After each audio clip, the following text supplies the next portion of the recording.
Después de haber compartido con el doctor Oscar Wedi, con la doctora Giselle Brainpark, ahora nos toca un tema revolucionario, sin duda alguna, y con un expositor revolucionario. Desde Venezuela, para hablar de diabetes y deporte, nos acompaña el doctor Joe Navas. Viene de Venezuela y es venezolano. Le puede hablar en el idioma que usted quiera, por si tienen dudas, en ruso, en inglés, en italiano, en portugués, porque Venezuela tiene posibilidad de ir al mundial, entonces ya el hombre habla portugués. Médico de la Ordenatura Endocrinológica y Diabetes del Hospital 10 de Minsk en Bielorrusia 2009. Usted me corrige, doctor. Director médico de la Unidad Médica Unimed 2002-2008. Médico pasante en cuidados intensivos del Hospital Lorac en Alemania 2001. ¿Ya entienden por qué? El hombre mastica de todo. Médico en el área de emergencias de la clínica UCA. Médico en comunidad 2002-2008. ¿Qué más? Adelante, doctor. Un placer tenerlo con nosotros. Pero con el aplauso para Joe Navas Pereira. Diabetes y deporte. Buenos días.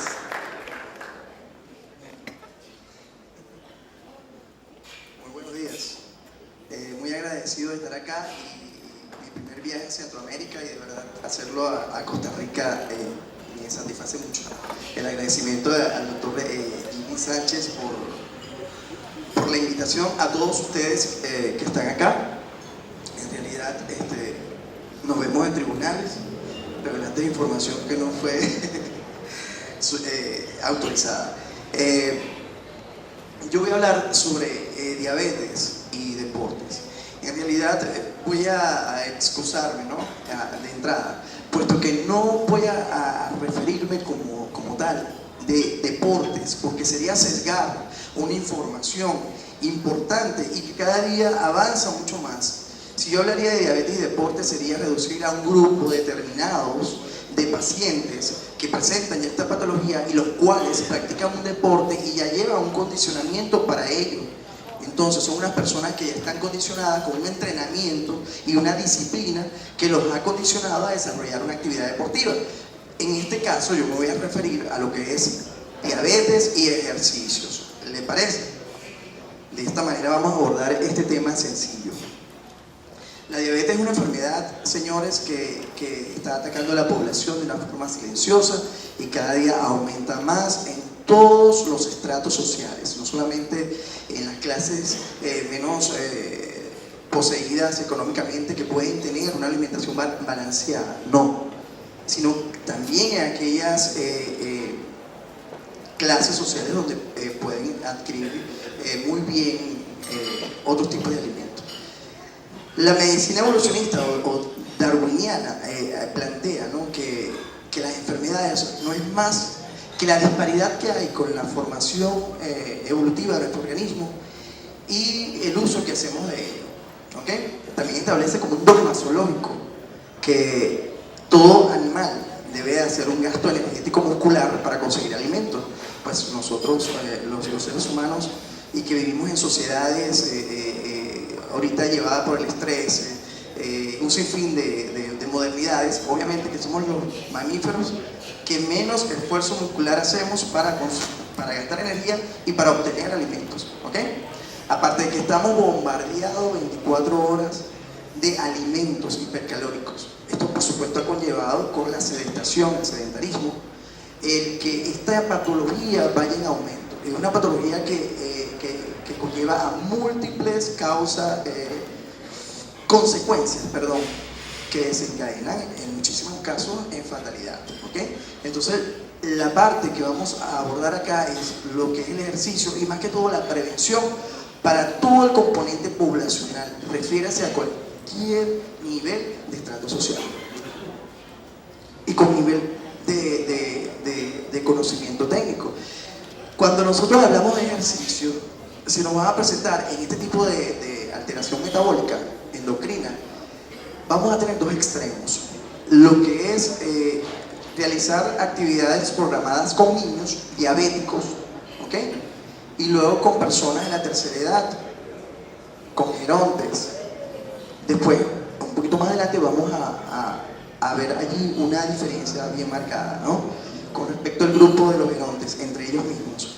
Y luego tenemos el grupo de los jóvenes, ¿verdad? Entre los niños y los jóvenes es la etapa en la cual más hiperactividad tenemos, y sobre todo los niños quieren saltar, correr, jugar, ¿bien? Y sabemos que en esta etapa, en estas etapas tempranas de la vida, se manifiesta lo que es la diabetes mellitus tipo 1 insulino dependiente, porque no hay producción de insulina pancreática, y por lo tanto debe haber una suministración exógena de ella para que pueda haber una regulación metabólica y, por supuesto, se pueda cumplir con los requerimientos energéticos necesarios para que haya las funciones.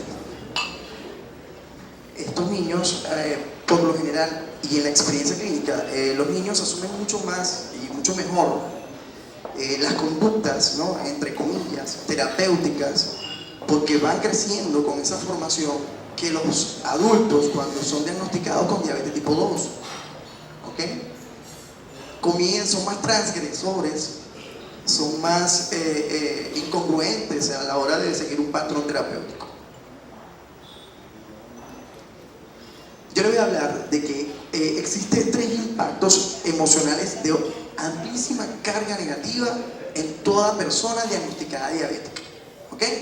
Esos 3 impactos son el momento del diagnóstico. Cuando se le dice a una persona, usted es diabético. Sucede y acontece como toda pérdida de carga emocional en el cual implica, o sea, la pérdida de un ser amado, ¿ok? Me dejó la novia, terminamos, la negación, esto no me puede pasar a mí, no puede ser, yo no tengo eso, o sea, la negación del hecho, yo diabético, no, yo no soy diabético, pero doctor, o sea, es un error, o sea, no. Y ahí en esa etapa, muchos se mantienen y comienzan a negar entonces ese nuevo proceso. Yo por lo general siempre tengo por costumbre de que cuando me llegan pacientes en el cual se le hace, que hacen una primera o debutan por primera vez y llegan a mi consulta, entonces el abordaje es distinto, pues. Lo único que yo le planteo y le digo, mira, tranquilo, porque lo que uno piensa primero cuando tiene una enfermedad es que se va a morir. Cuando a uno le duele algo, cuando me voy a morir, más nada, uno no piensa en un desenlace menos fatalista, sino que es la muerte. Le digo, mira, tranquilo, no te vas a morir, ¿ok? No te vas a morir. Solamente que tu organismo te acaba de decir, mira, ponte pilas, hay un alto acá, y tienes que cambiar la conducta que has venido desarrollando antes, ¿verdad?, que ha generado que yo te esté llamando la atención en este momento. Solamente debes cambiar tu actitud, tu estilo de vida y la forma en que venías viviéndola. Entonces es un llamado a conciencia que te está haciendo tu organismo. Después de entender eso y hacerlos, entonces captar la información y que ellos comprendan el proceso de la salud de enfermedad y que puedan entonces ellos ser los protagonistas y los responsables absolutos de su salud, hay otro impacto negativo. Por supuesto que dentro de estos impactos del diagnóstico va a acontecer como toda una relación de pérdida, la negación, luego viene la etapa de la resignación, bueno, sí, soy diabético, ¿ok? Pero tampoco hacen nada para que puedan mantenerse en niveles óptimos de índices glicémicos, digamos, estándar para ya una persona diabética. Luego hay otro impacto que es muy fuerte también y que genera frustración, que genera mucha impotencia y ya casi como que les está indicando el camino hacia la muerte. Es una forma, por expresarlo, exagerado, pero es lo que ellos manifiestan. Cuando le dicen, señora, hay que colocarle insulina. ¿Insulina? No, o sea, y entran en una crisis. No, pero no puede ser esa insulina. Quiere decir que ya yo no sirvo para nada. O sea, ya yo no me valgo por sí mismo, ya. Tranquilo. Esto hay que tener muchísimo cuidado nosotros los médicos con el proceso de insulinización y muchísimas veces por desconocimiento de ello, se cae en procesos y en esquemas de insulinización que generan consecuencias irreversibles en el paciente, y una de ellas es la pérdida, ¿okay?, de la visión por aumento de las retinopatías diabéticas, que desencadena por la insulinización mal indicada a los esquemas. He tenido un caso de pacientes que me llegan ciegos y cuando se revisa que tienen un proceso de un esquema de insulinización totalmente agresivo desde hace un tiempo ya prolongado, y esto ha generado entonces lesiones a nivel de el nervio óptico. Ha habido pacientes que me han llegado con un esquema de insulinización, les reviso, he eliminado la insulina solamente con hipoglicemiantes orales, con actividades físicas, ejercicios físicos según sus condiciones metabólicas y físicas, y los pacientes y su plan nutricional. Los pacientes perfectamente, que ya tenían 5 o 6 años con insulina, agotados, con un proceso ya de quebramiento emocional y físico y también económico por el costo que contiene este tipo de tratamiento, y tu paciente se suspende la insulina, el paciente mejora su calidad de vida, mejora su proceso emocional y entra entonces en un proceso de adaptación totalmente bien. Y por último, dentro de todo impacto que genera bastante temor y miedo, es el pie diabético. Yo tengo un pie diabético, me van a quitar la pierna, me la van a quitar, ya, listo, voy a andar, en Venezuela no sé si aquí se dice igual, decimos voy a andar mocho, voy a quedarme sin una pierna, bueno, y han tocado casos de personas con nefropatía diabética con retinopatía y al mismo tiempo tienen pérdida de la visión porque en conjunto tienen la retinopatía diabética severa con ausencia total de la visión, y encima hay que quitarle la pierna. Dios mío, o sea, en este caso estos pacientes hay que entenderlo. Estos son unos pacientes con una alta carga emocional frustrante y hay que saberlo manejar, y hay que tener muchísima paciencia, muchísimo bondad y tener esa empatía para con estas personas y entenderlas. Siempre ponerse en el lugar de ellos y cómo me sentiría yo si estuviese ahí. Esos son los 3 impactos que se generan con estos pacientes. Obviamente, volvemos y vemos que ya todo el mundo conoce la diabetes tipo 1, la diabetes tipo 2, que generalmente diabetes tipo 2 no insulino dependiente porque no requiere generalmente de dosis de insulina exógena para que pueda ejercer sus funciones endocrinas, sino que con hipoglicemiantes orales basta. Generalmente, hasta los momentos, las literaturas siempre describen la diabetes gestacional como otro tipo de diabetes tipo 3.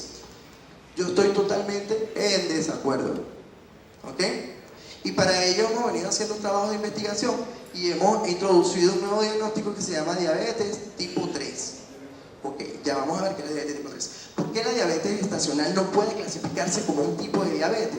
Puesto que eso tiene que ver con la incidencia, la prevalencia y el nivel de magnitud y trascendencia y vulnerabilidad que tiene, que se convierte entonces en un problema de salud pública. Esas serían las variables para que una patología, una enfermedad se convierta en un problema de salud pública, y esto no lo maneja.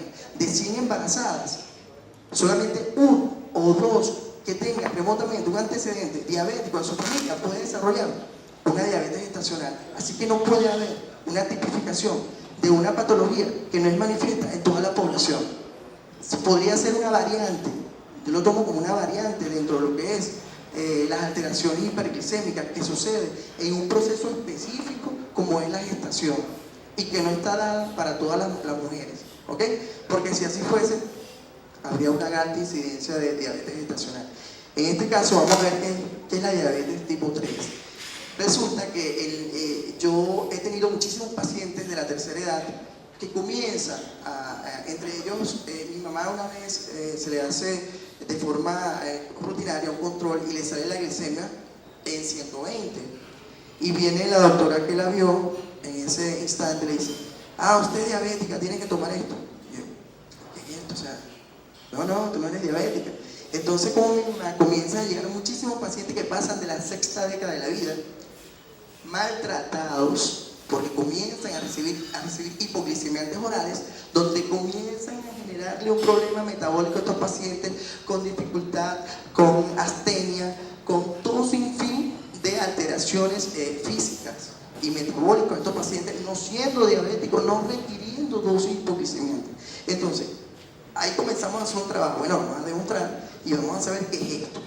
Comenzamos a tomar grupos controles y a tomar muestras, ¿okay?, sanguíneas, y a determinar con un marcador específico de lo que era. Hicimos la prueba de tolerancia e hicimos el marcador que se llama la hemoglobina glicosilada A1C para determinar, ¿okay?, en un tiempo aproximado de 3 meses cómo venían comportándose esos niveles de azúcar circulante en sangre durante ese tiempo. Comenzamos y aquí van parte de lo que son los resultados. Entonces, ¿qué hicimos? ¿Qué es la diabetes tipo 3? Bueno, aquellos niveles discretamente elevados de crisis hiperglicémica que se presentan en personas mayores de 60 años. Mujer, hombre, indiferentemente si son del área rural o urbana, ¿ok? Sin antecedentes diabéticos en su familia. Eso fue uno de los criterios excluyentes, que no tuviesen antecedentes diabéticos. Estos pacientes, ese fue un criterio excluyente para no hacerlo, ¿no? Y estos pacientes resulta que en ayuna presentaban una glicemia en 120. Ya comenzaban a ser catalogados como diabéticos tipo 2 y comenzaban a suministrarle medicamentos. Ok, esto se manifiesta siempre sin los signos y síntomas de la diabetes tipo 2, obviamente. ¿Okay? Y hacen picos no mayores a 250 miligramos. Y cuando hacen picos mayores a 250 miligramos es dependiendo de la alimentación que hayan consumido un mínimo de 2 semanas. Aquí explicamos la parte fisiopatológica, por qué se presenta en esa edad, a partir de la 6ª década de la vida. Obviamente porque el cuerpo es perfecto.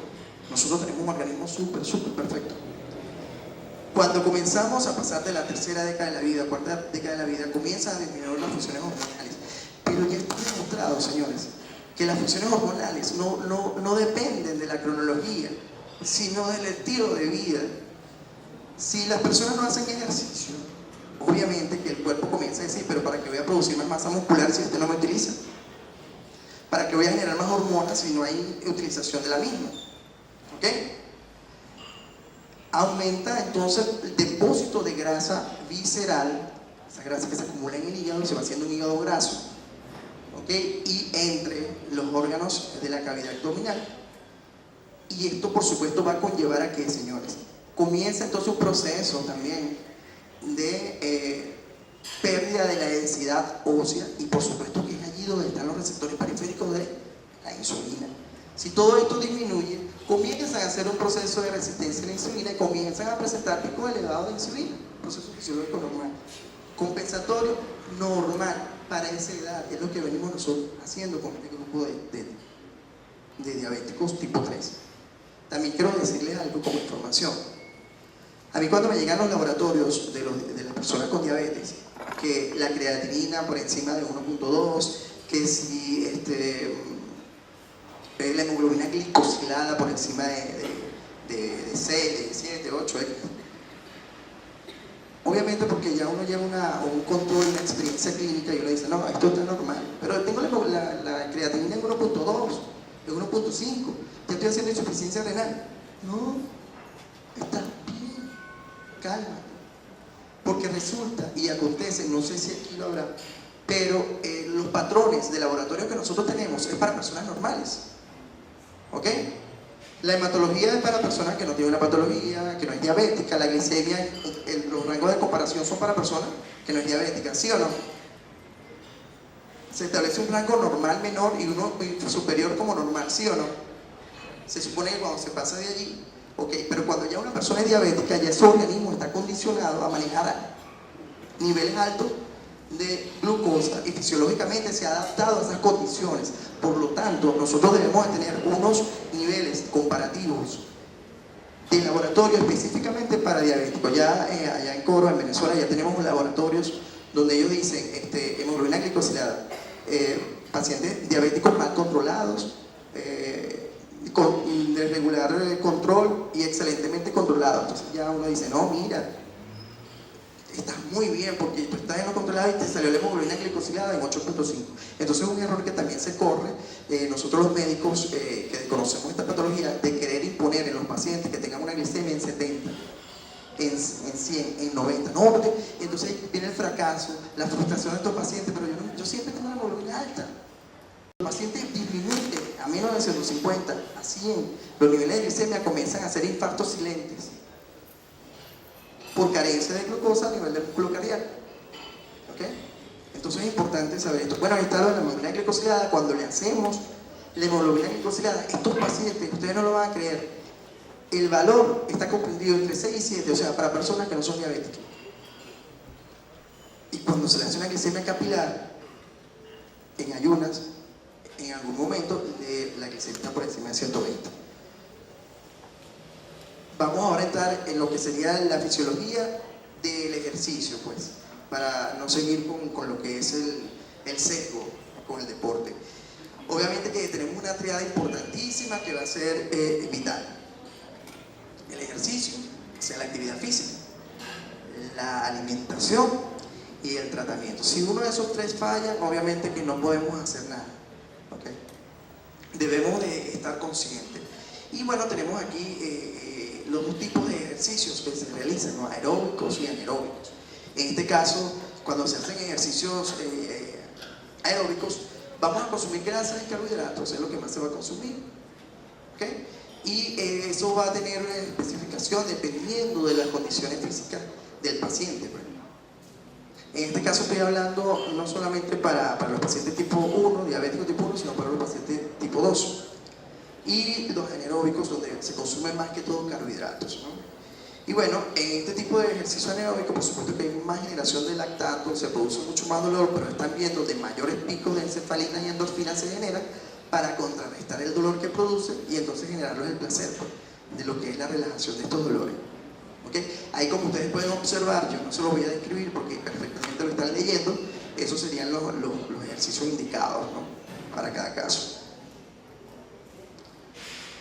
¿Qué es lo que nos interesa en diabéticos? Evaluar resistencia. ¿Okay?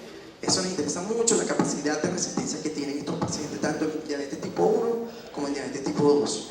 ¿Okay? La capacidad que tengan ellos de mantenerse en un ejercicio, obviamente el máximo de 45 minutos, pero los músculos que mayor cantidad de coordinación de músculos implica son estos, los ejercicios, ¿no?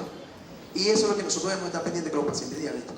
Hay una cosa muy importante que es el proceso de insulina en los pacientes diabéticos tipo 1, que ya lo vamos a ver rapidito, porque creo que ya voy saltando la... Entonces aquí yo les presento un esquema de diabéticos tipo 1 y el tiempo y la intensidad de duración del ejercicio, los niveles de glicemia permitidos para que ellos puedan hacerlo y por supuesto si requiere o no carbohidratos en gramos, ¿no? Comida. Es importantísimo que las personas diabéticas tipo 1 siempre se hagan acompañar de alguien para que pueda y que ese alguien sepa manifestaciones de la crisis, que le pueda dar una cetoacidosis, que le pueda dar una hipoglicemia, ¿okay? Pero por lo general estos pacientes están muy bien documentados y concientizados sobre esas patologías. Y entonces muy escasamente ellos llegan a presentar este tipo de cosas porque son muy cuidadosos. Ya desde temprana edad ya ellos vienen con una formación en lo que es el cuidado que deben de tener. Bueno, ahí lo tienen, no se los voy a leer, ya ustedes lo están leyendo perfectamente. Son según la intensidad, el nivel de glicemia. Fíjense, ustedes están viendo acá que los niveles son 100, 180, 180, 250, ¿ok? No es que vayan a someter a un paciente, no, es que tienen que tener 70. Craso error, una hipoglicemia de paciente. No, que debe tener 90, no, ahí están los valores. Y esto no es que esté de libro, sino que es lo que uno ve en la práctica, diariamente. Obviamente otro tipo de ejercicios, la duración, la intensidad, que son menores de... Obviamente pacientes que comienzan a presentar cuerpos cetónicos, ¿ok? Con crisis hiperglicémicas mayores de 050, proscrito totalmente el ejercicio, cualquier intensidad, cualquier duración. ¿Cuáles son las recomendaciones nutricionales? En este caso, estas son las recomendaciones pre-ejercicio, para realizar los ejercicios, pues, que ustedes perfectamente lo conocen, muchísimo mejor que yo porque son especialistas en esta área. Ejercitarse, la elongación, el estiramiento, ¿okay? El calentamiento previo y posterior al ejercicio son importantísimos. Comer antes del ejercicio, comer 2 o 3 horas antes, ¿no? El control de la glicemia es elemental, señores. Si no hay un control de glicemia, esta persona no puede ejercer ningún tipo de actividad física porque no sabemos a qué nos vamos, a qué estrés vamos a someter a este paciente con unas condiciones que no son las adecuadas. Entonces, por favor, es condición sine qua non que este paciente tenga un glucómetro que le permita tomar por vía capilar el índice glicémico en ese momento. Modificar la dosis de insulina según intensidad y duración, ¿ok?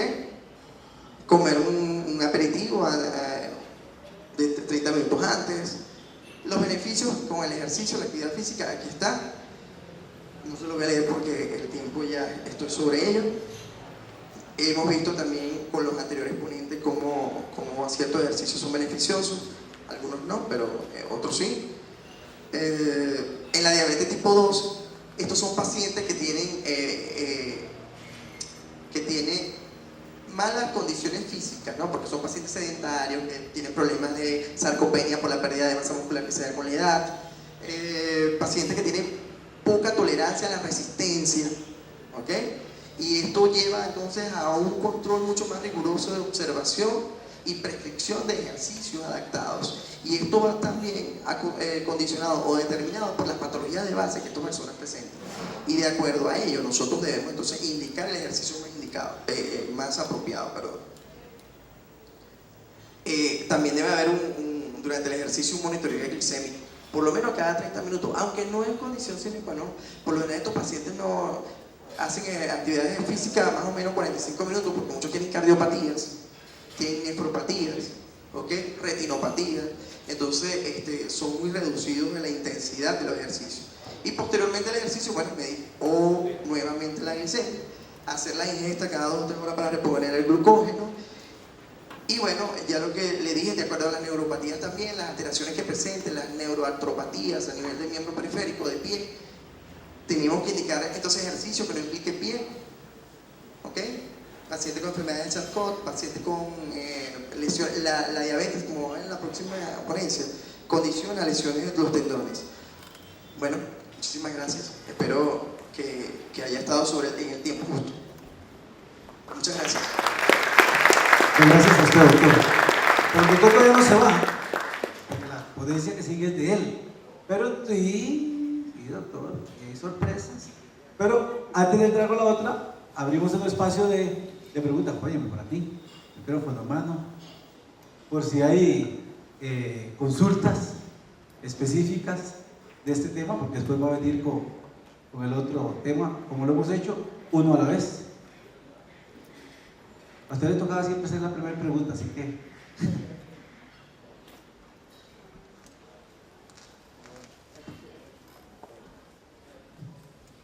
Gracias. Bueno, muchas gracias de verdad por estar acá. Es un esfuerzo importante para ustedes. Sé que sus pacientes allá en Estado Falcón, en la parte investigativa, lo sienten, pero gracias por llevar tu experiencia, traernos tu experiencia y dejarla acá.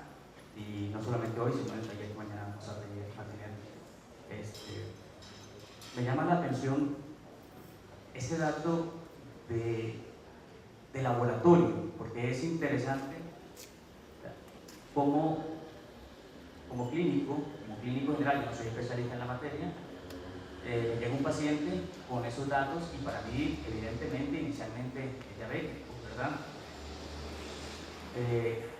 Si veo eso, ahora pues voy a ser mucho más cuidadoso, pero esos datos de referencia de un paciente diabético, si mal entendí, era bien tratado regularmente, porque son valores altos, según mi humilde conocimiento, que realmente en esta parte pues realmente es muy limitado, ¿verdad? Entonces, esos patrones de referencia, si pudieras, como de dónde se sacan el porcentaje de la estadística, por favor. Ok, mira, yo no soy de manejar estadística porque no creo en las estadísticas, no me interesa la estadística, o sea, para nada, ¿no? Yo soy de manejar evidencias médicas, que es lo que se demuestre, pues, qué es lo que está sucediendo, porque de repente yo puedo inventar una estadística perfectamente y traerla y decir, mira, esto es lo que dice la estadística. No, vamos a demostrarlo. Lo que se refiere a los patrones comparativos, eso lo establecen los laboratorios en el cual procesa la muestra. Ellos tienen unos rango comparativo, y por eso que vamos a encontrar a veces el laboratorio que dice normal glicemia de 70 a 110, y otros van a decir normal glicemia de 70 a 100. ¿Okay? Esos rangos ya se están manejando, por lo menos en mi ciudad, para diabéticos, y ellos establecen moderadamente controlado, excelentemente controlado y mal controlado, establecen unos parámetros de hemoglobina glicosilada, y ahí te lo van a decir específicamente. O sea, eso, gracias a Dios, no hay inconveniente para las personas que no son clínicos o especialistas en el área de la diabetes, ¿no? Una cosa interesante a lo que tú acabas de comentar es que a veces hay pacientes que yo le diagnostico como tal diabetes tipo 3. No, señor, usted no tiene que tomar ningún medicamento ni nada. Los controlo al mes, al año, hemoglobina glicosilada, perfecto. Hay pacientes que los familiares, acuérdense que hay una triada para la salud, ¿no? Yo siempre se los digo. El paciente, primero, el equipo médico que sea efectivo y eficaz en el manejo, en el diagnóstico, manejo y tratamiento de la patología que está diagnosticando, o sea, que sea asertivo, que sea de verdad en el punto. Usted tiene esto y esto es el tratamiento, ¿verdad? Eso es efectivo. Lo otro, el paciente que siga rigurosamente las pautas terapéuticas que se le indique, que las cumpla la tal. Y segundo, los familiares, que son los que están pendientes. Mira, te tomaste la medicina, hay que llamar al doctor, te hiciste el laboratorio, porque el paciente decae en su proceso depresivo por la misma enfermedad que está presentando, pues. Y es normal. Mire, vamos a entender siempre al paciente, aunque a veces nos provoque salir corriendo porque son personas que tienden a ser intolerantes, etcétera, exasperan, ¿no? Pero nosotros tenemos que tener el nivel y la capacidad de entendimiento para estas personas que están sufriendo un acontecimiento el cual no aceptan, ¿no? Entonces, es importante que nosotros mantengamos esta triada y siempre conversemos con los familiares y los pacientes. Hay pacientes que no necesitan medicamento y llegan los familiares, doctor, pero no hay que darle la medicina. Le compramos la hiperglicemia, le dije que no necesita. De repente llegan a los pacientes, pero tiene 280, ok, perfecto. Vamos a ponerle hipoglicemiantes orales a media dosis durante 1 o 2 semanas, más nada. ¿Por qué?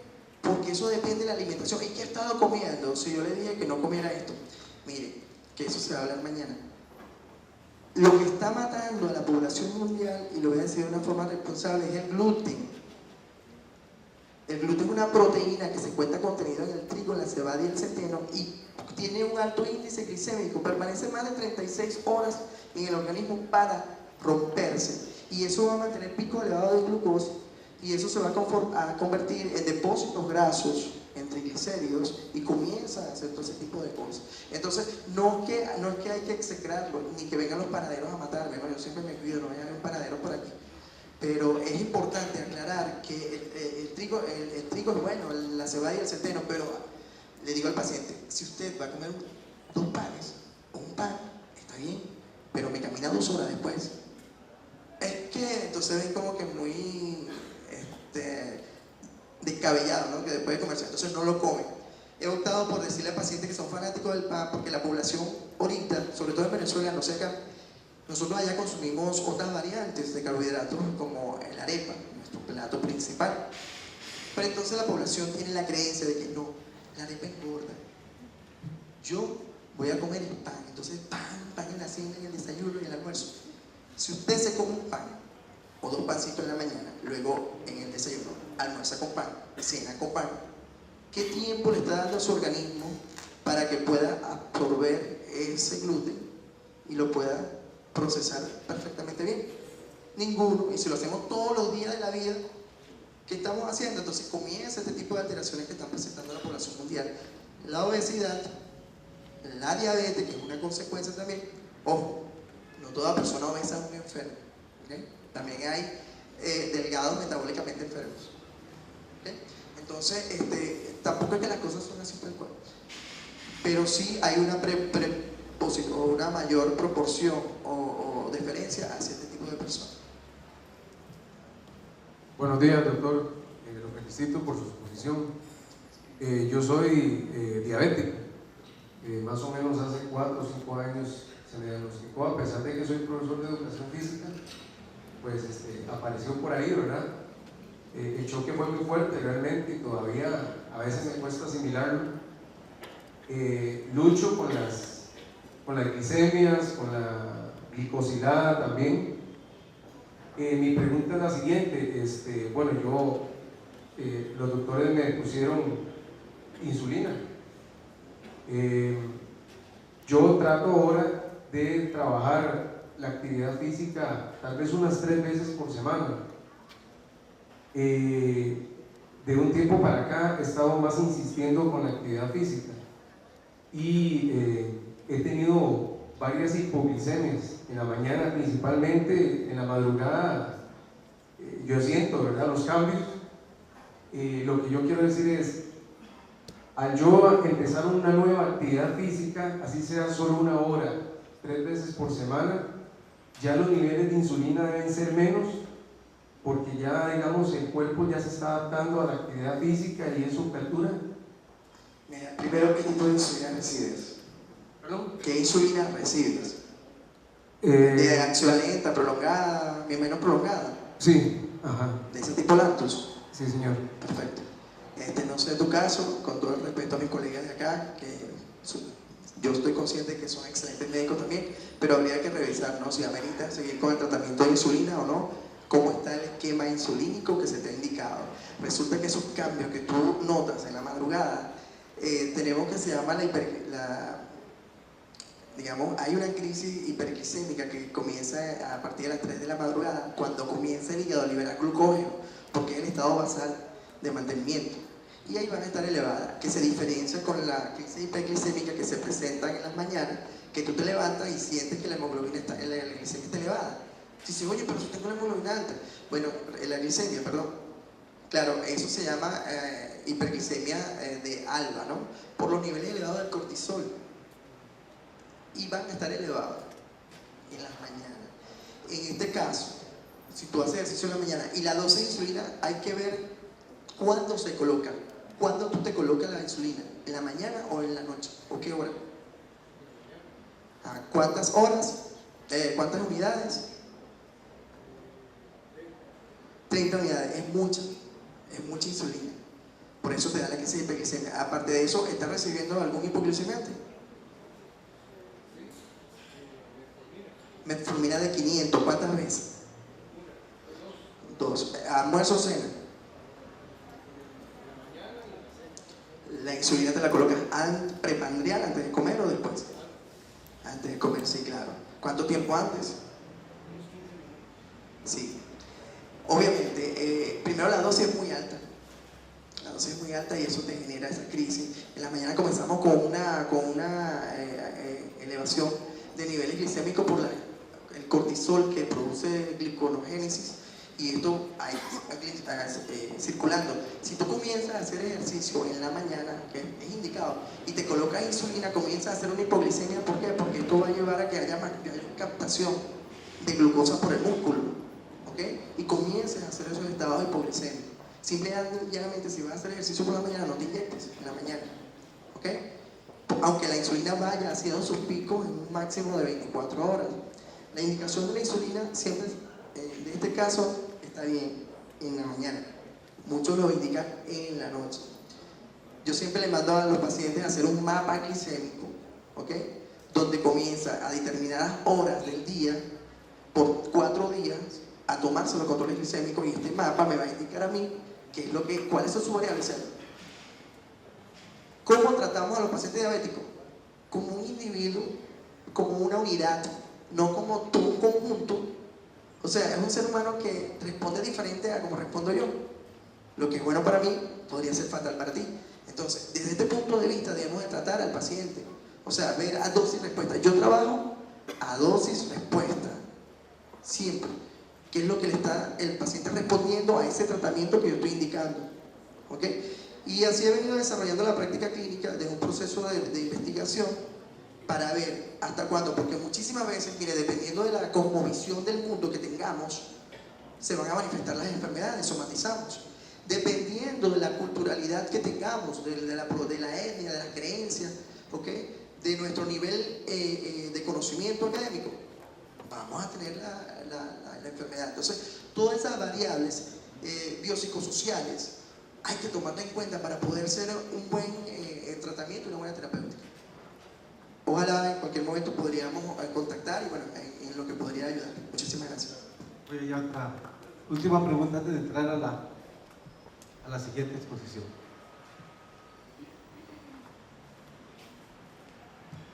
Buenos días, doctor. Mi pregunta es la siguiente. ¿Hay algún tipo de diferencia en cuanto a la prescripción de ejercicio para un niño diabético? La diabética, digamos, la de tipo 1, insulino dependiente, a un adulto.